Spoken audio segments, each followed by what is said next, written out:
هذه الشيلة مقدمة من تركي يحيى المالكي إلى صديقه الغالي بدر عايل المالكي. ابن يحيى قال بلغ يا المراسل وانقل لا تعتذر من هجوز المالك نبع القزايل هاجس ما ينقسم يعتني بالقول وصيغ العبارة برسل الأبيات فوق جناح زاجل من مزيف الصدر حافظا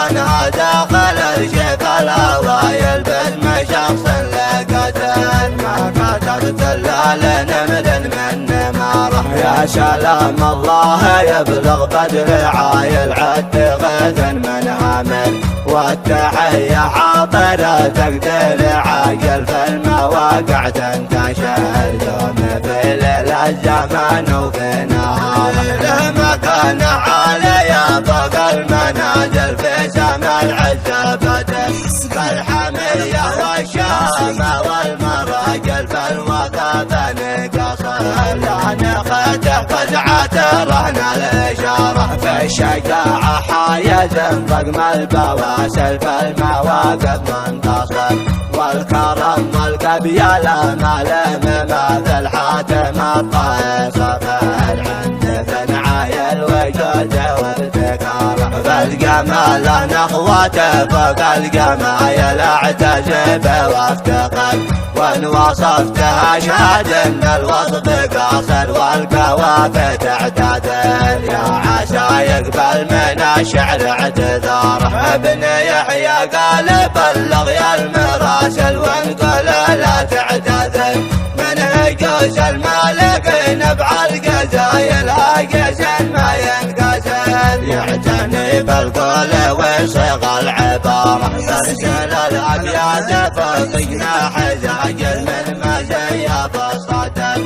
حافظا داخل الشيخ الأوائل باسم شخص لقتل ما كتبت إلا لنمل من نماره يا سلام الله يبلغ بدر عايل عد غيث من عامل والتحية حاضرة تقتل عاجل في المواقع تنتشر دوم في ليل الزمان وفي نهاره له مكان عالي فوق المنازل في سما العزبة